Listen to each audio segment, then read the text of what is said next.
आज हमारी सरकार द्वारा यशस्वी प्रधानमंत्री के नेतृत्व में जिस प्रकार से देश आगे बढ़ रहा है, मध्य प्रदेश भी लगातार हर एक क्षेत्र में अपने आकार के साथ साथ विकास के पर्याप्त धनराशि रखते हुए लगातार आगे बढ़ने के संकल्प की तरह बढ़ रहा है।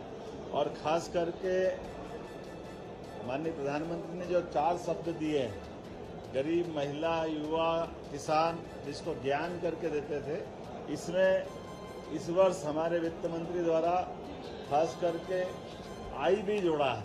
तो ज्ञान से ज्ञानी के मार्ग पर है। I for industry, I for infrastructure, जिसके लिए पर्याप्त रूप से हमारी सरकार ने प्रबंधन किए।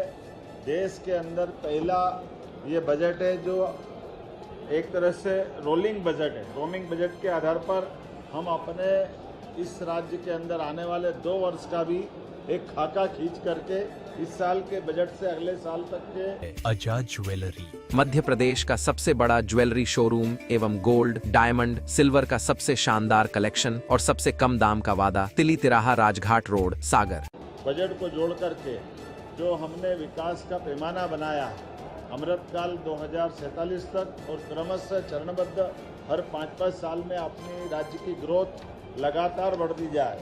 इसी सिलसिले में बजट 2026-27 का आज का बजट जो विनियोग 4,38,317 करोड़ का है, जिसमें 2026-27 में राज्य का सकल घरेलू उत्पाद 18,48,274 करोड़ का अनुमानित है।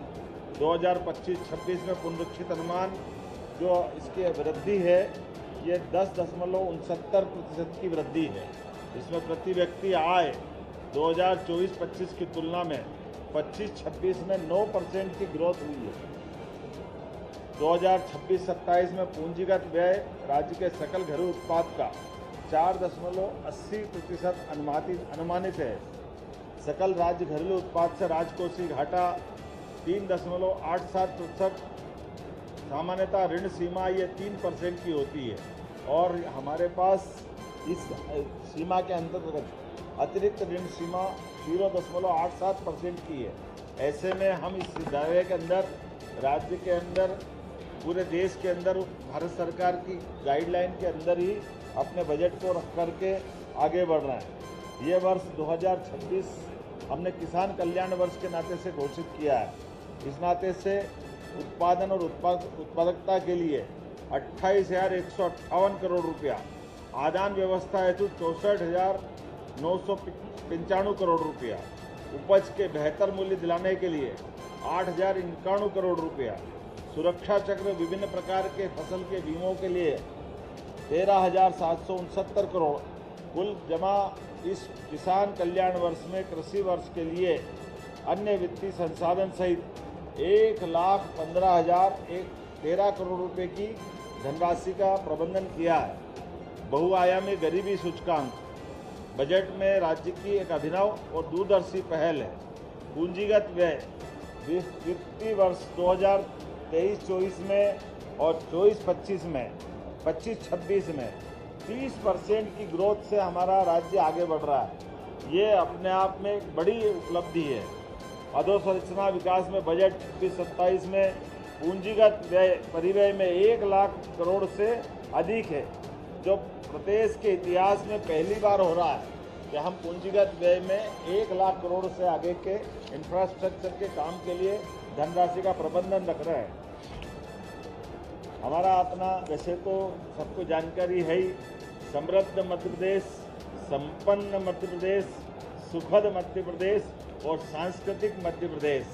बगैर संस्कृति के हमारा राज्य अधूरा है और सुखद संपन्न से हमारे राज्य के अंदर गरीबी से लड़ने का, युवाओं को हौसला दिलाने का और इसी आधार पर समृद्धि का मार्ग धारण करने का संकल्प हमारा है। अर्थात सर्वस्पर्शी, समावेशी विकास, सुशासन, पर्यावरण, पर्यटन और सांस्कृतिक पुनरुत्थान पर हमने इस प्रोजेक्ट को फोकस किया है। आपने ध्यान दिया होगा, पिछले समय हमने समृद्ध मध्य प्रदेश 2047 का दृष्टि पत्र का लक्ष्य रखने का निर्णय किया है। मुझे इस बात की प्रसन्नता है। इस दिशा में बढ़ते हुए ये कदम हमारा अपने उसी भाव को लेकर आगे बढ़ रहा है। इस आधार पर जब हमारे छोटे छोटे गांवों तक सड़क पहुंची है, अब आगे बढ़ कर के मजरे टोले तक भी हम सड़क ले जाने वाले हैं। इसके लिए 21,630 करोड़ रुपए की धनराशि का प्रबंध रखा है और इसी आधार पर 2026-27 के लिए 800 करोड़ रुपए का हमने इसमें प्रावधान किया है। 4,572 करोड़ के जो विभिन्न क्षतिग्रस्त पुल पुलियाँ हैं, इनके लिए भी और पुनर्निर्माण के लिए भी हमने समावेशी सब प्रकार के विकास के ऊपर ध्यान दिया है। यही कारण है कि लगभग 900 करोड़ के पुल पुलिया पुनर्निर्माण के लिए 900 करोड़ की राशि का प्रावधान इस बजट में किया गया। सिंहस्थ महापर्व को लेकर 13,891 करोड़ रुपए की राशि रखी गई है और 2026-27 में, क्योंकि सिंहस्थ तो 28 में है, ऐसे में आने वाले समय में और भी ऐसे कई कामों के लिए 3,060 करोड़ रुपए की प्रबंधन इस बजट में किया गया। अधोसंरचना के लिए शहरी विकास के दृष्टि से नगरीय निकायों के लिए कई प्रकार के विकास के काम करना है। इसके लिए हमने खासकर अधोसंरचना के लिए एक योजना का नाम दिया है द्वारका योजना। भगवान कृष्ण का वो काल जब द्वारकाधीश होकर उन्होंने दुनिया के अंदर अपनी द्वारका के माध्यम से धर्म की यात्रा भी और विकास का सुमार्ग दिखाया। हमारी स्थानीय निकाय की ये योजना द्वारका, जिसके माध्यम से अलग अलग प्रकार के हेड में लगभग 5,000 करोड़ की धनराशि रखने का हमने इसमें प्रावधान किया है। मैं ग्रामीण क्षेत्रों के लिए इस वर्ष ये एक अद्भुत योजना बनी है, जिसके आधार पर जहां हमने पिछले समय ग्रामीण जनों को पट्टे दिए थे, उस पट्टे के बजाय लगभग 3,800 करोड़ की लागत से उनको मालिकाना हक देंगे। अब कई बैंकों में कई जगह ऋण के लिए या स्वामित्व के लिए आमतौर पर रजिस्ट्री का महत्व होता है, पट्टे को लोन लेने में अटपटा मानते हैं। मैं समझता हूँ कि ये सबसे बड़ा निर्णय है, जिसके आधार पर हम मुद्रांक और पंजीयन शुल्क से ये जो किसानों को जो रजिस्ट्री कराई जाएगी, वो रजिस्ट्री का पूरा पैसा सरकार देगी और रजिस्ट्री उनके हक की होगी। ये हमारे लिए सबसे नया नवाचार है और पूरे देश का भी पहला नवाचार है, जब हमारे अपने ग्रामीण अंचल के प्रत्येक व्यक्ति को उनके अपने खुद के दस्तावेज में रजिस्ट्री का सारा खर्च सरकार उठाने जा रही है। यशोदा दुग्ध प्रदाय योजना, अर्थात स्कूल के अंदर 5 वर्षों के माध्यम से हमारे बच्चों को आमतौर पर फूड के आधार पर, फूड के साथ साथ टेट्रा पैक में अर्थात पैकेज में दूध भी देंगे और दूध से उनकी अपनी पोषकता के साथ साथ ये नवाचार हमने प्रारंभ किया है। इसके लिए भी 5 वर्षों में 6,600 करोड़ का प्रावधान हमारी सरकार के द्वारा किया गया। मुख्यमंत्री लाडली बहना योजना, आप अंदाज लगा लो, इतना बजट तो 2002-03 तक का कांग्रेस के शासनकाल में 1956 में मध्य प्रदेश बना था। लगभग 20-22 हज़ार करोड़ का बजट रहता था। अकेली लाडली बहना योजना के लिए हमने अपने बजट में 23,883 लगभग 24,000 करोड़ का बजट लाडली बहना के लिए ही रखा है, क्योंकि हमने विकास के लिए पर्याप्त ध्यान दिया है। तो हमारी योजनाओं के लिए भी प्रतिबद्धता है, हम किसी योजना को बंद भी नहीं कर रहे, लेकिन पर्याप्त धनराशि देकर के हमने जो हमारा कमिटमेंट है उसको निभाने के लिए आगे बढ़ रहे हैं। विकसित भारत गारंटी फॉर रोजगार योजना हमारे लिए, इसमें आजीविका मिशन सहित लगभग 10,428 करोड़ का प्रावधान इसमें भी किया गया है। मैं जब आपसे बात कर रहा हूँ तो कुल मिलाकर के ये बजट समृद्ध, संपन्न, सुखद और सांस्कृतिक मध्य प्रदेश के सपने को साकार करने वाला है। एक तरफ जब हम बजट में आगे बढ़ रहे हैं, 1 रुपया टैक्स नहीं बढ़ाया गया है। ये हमारे बजट की तीसरे साल की विशेषता भी है। जब से हमारी सरकार बनी है, हमने 1 रुपये का बजट, 1 रुपये का कर बढ़ाया नहीं। एक इसका कारण बेस ये है कि हमारे अपने वित्तीय संसाधनों का बेहतर सुप्रबंधन करते हुए, अलग से कोई किसी पे टैक्स न बढ़ाते हुए, उपलब्ध टैक्स के आधार पर सुव्यवस्था के बलबूते पर बजट को लगातार बढ़े जा रहे हैं। हर हेड में राशि बढ़ा रहे हैं। योजनाओं को, कोई योजना को बंद नहीं कर रहे हैं, बल्कि हर योजना के लिए धनराशि का पर्याप्त प्रबंधन करते हुए हम वो सब कर रहे हैं जिसके लिए राज्य की आवश्यकता है। इसलिए आज जब देश का तीसरा सबसे युवा राज्य मध्य प्रदेश है, तो युवाओं के लिए रोजगार के लिए भी पर्याप्त प्रावधान किए हैं।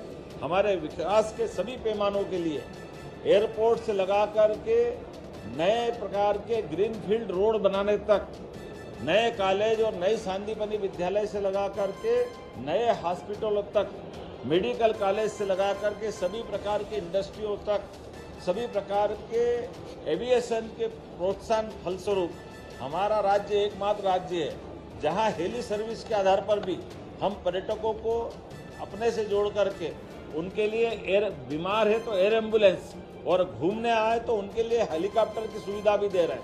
और जहां हेलीकॉप्टर की सुविधा दे रहे हैं वहां प्लेन की सुविधा भी दे रहे हैं। और प्लेन की टिकट के लिए आम तौर पर जैसे उत्तराखंड के अंदर अगर 3 मिनट का वायुयान सेवा या हेलीकॉप्टर सेवा में व्यक्ति बैठता है तो लगभग 15 से 20 हज़ार रुपया उसको लगते हैं।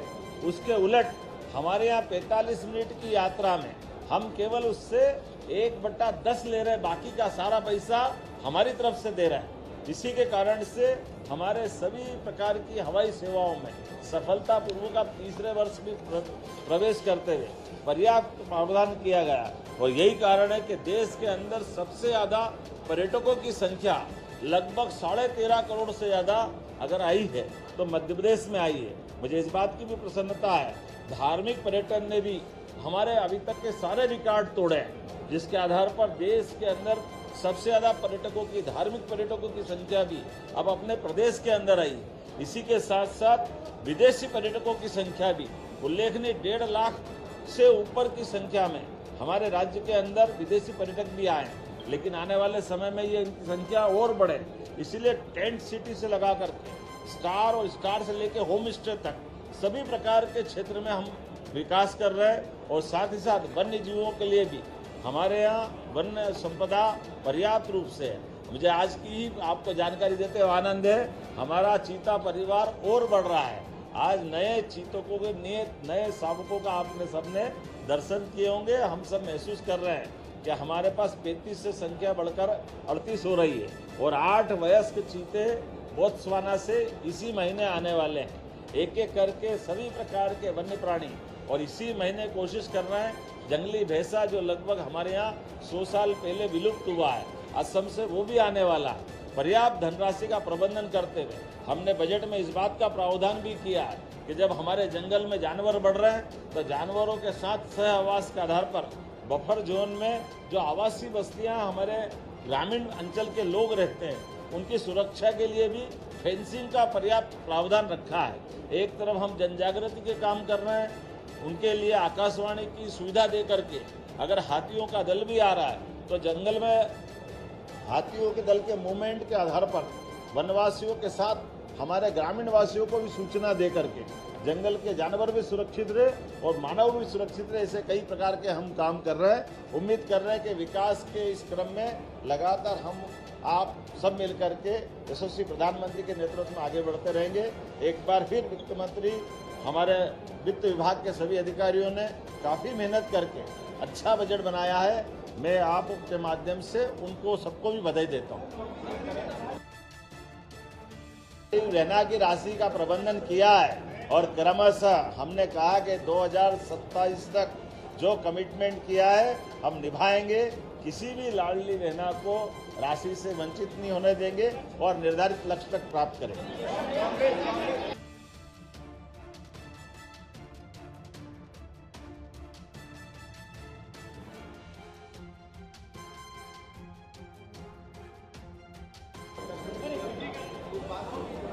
देखिए, आपके सबकी जानकारी के लिए दोबारा बताना चाहूँगा, हमारा बजट पिछले बार 4,21,000 करोड़ का था। इस वर्ष 4,38,300 करोड़ से ऊपर का है। लेकिन हमारे द्वारा जो वित्त की लिमिट है मात्र 72,000 करोड़ का कर्जा लिया था और 72,000 के कर्जे के आधार पर भी हमने अपने उस क्रम के आधार पर जो 4,21,000 करोड़ का हमारा पिछला बजट था, अब बताइए जो वो पूरा कर्जा बता रहा है वो 1 साल का नहीं है, वो जब से मध्य प्रदेश बना है 1956 से, तब से चली आने वाली परंपरा है। उस परंपरा के बलबूते पर हमारे पास तो ली गई राशि से हम उसको पूंजीगत व्यय में ये पुल पुलिया बांध तमाम प्रकार के इंफ्रास्ट्रक्चर के काम ये उसी राशि से हम अपने संसाधन के भरोसे बना रहे हैं। और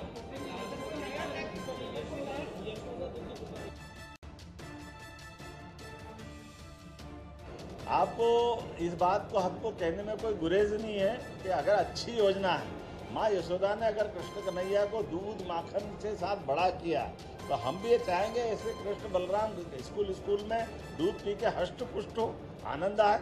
और द्वारका की नगरी की आनंद तो हमने सबने देखे ही है। ऐसे में हमारे नगरीय निकाय के माध्यम से योजना द्वारका के आधार पर 5,000 करोड़ की धनराशि देकर के सभी प्रकार के विकास के कार्यों के लिए प्रोत्साहन देने का काम किया है। आजाद ज्वेलरी मध्य प्रदेश का सबसे बड़ा ज्वेलरी शोरूम एवं गोल्ड, डायमंड, सिल्वर का सबसे शानदार कलेक्शन और सबसे कम दाम का वादा, तिली तिराहा, राजघाट रोड, सागर।